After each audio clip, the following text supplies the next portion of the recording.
Perhaps it's as simple as this when it comes to Texas Longhorn football.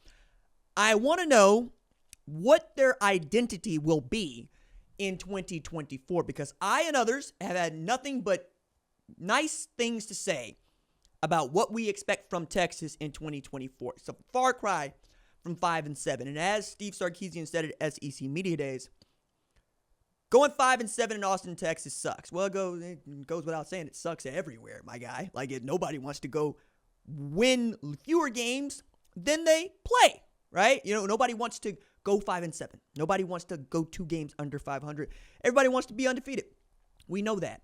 However, when you look at what Texas's talent is, adding Silas Bolden, adding Isaiah Bond, adding Amari Niblack, returning C.J. Baxter, Quinn Ewers, Arch Manning gets to drive from the back seat, which I think is also an interesting note. And Pete Kwiatkowski's got that defense headed in the direction that could be scary with Anthony Hill coming back after a solid true freshman year. And then the best kept secret or newcomer, I think, to the SEC and Trey Moore, who probably could go get himself about 12 to 15 sacks. We're talking about a league where James Pierce is considered to be the best pass rusher in the entire conference, and he had just 10 sacks, 14.5 tackles for loss at Tennessee. Also, who are they along with Arch Manning? Because I think the Arch Manning conversation is only going to get larger, especially as 2 things are true about Quinn Ewers. One is he has never played an entire season without injury, and 2 is his name ain't Arch Manning. And nobody in Texas wants to see that dude play more than Texas Longhorn folks. And the first time it feels like Quinn Ewers is slipping up, they're going to call for Arch Manning because the only thing people like more than knowing who the starting quarterback is seeing the backup get an opportunity to be a starting quarterback. And it can go downhill real quick. That also brings me back to what's their identity? When they go to Michigan for the first time, somehow people believe that that's going to be a really tough game for Texas, and I don't think it will be.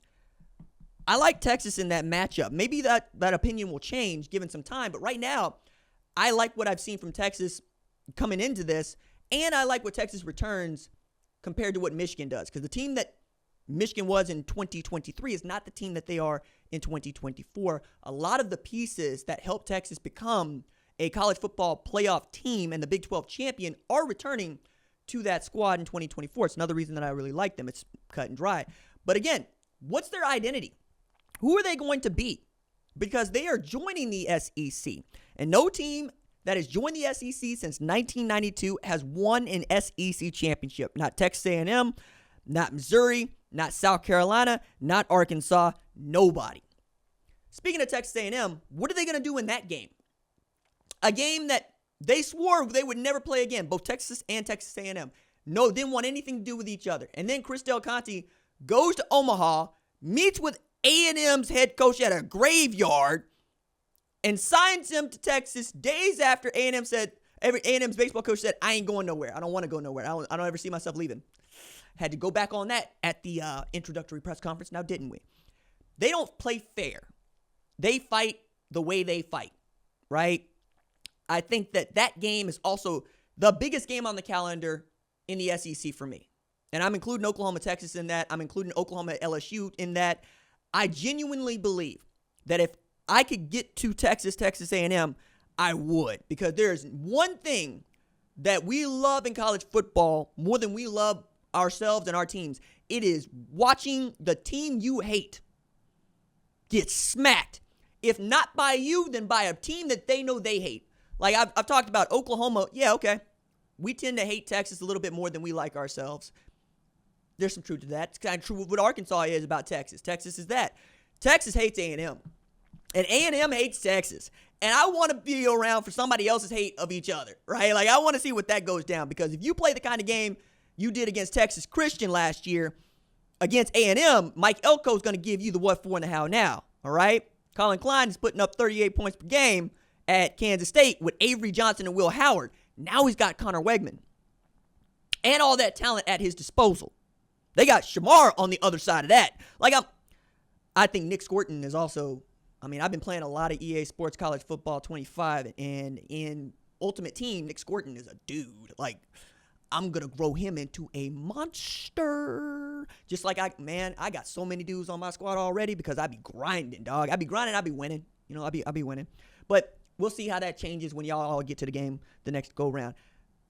Last thing I want to ask about who is Texas going to be, who's their identity. I brought this stat up, and I want to bring it up one more time because I think it is important. Among the schools with the most revenue in the country, Ohio State is number 1. Michigan is number 4. Alabama's number 3. Georgia's number 5. Texas number 2. Among those 5 that I just told you, Ohio State, Michigan, Georgia, Alabama, Texas. Texas is the only one that ain't won no national championship in the college football playoff era. Who is your identity? Who are you going to be? I know that some people were looking at this going, I thought he was going to talk about scheme. Now they're going to run the ball. They're going to also throw it for a ton of yards. They're going to use a lot of misdirection and window dressing on offense. And Steve Sarkisian is going to be in his bag. That's not okay. But how are you going to carry this, Texas? Because the way people are talking about Oklahoma is like, oh, my God, Oklahoma got to play in the SEC. Now they're going to really find out. They're not talking that way about Texas. Now, I realize they got Vanderbilt, which is a bye week, on their schedule. But who is their identity? We're going to find out here quick, fast, and in a hurry.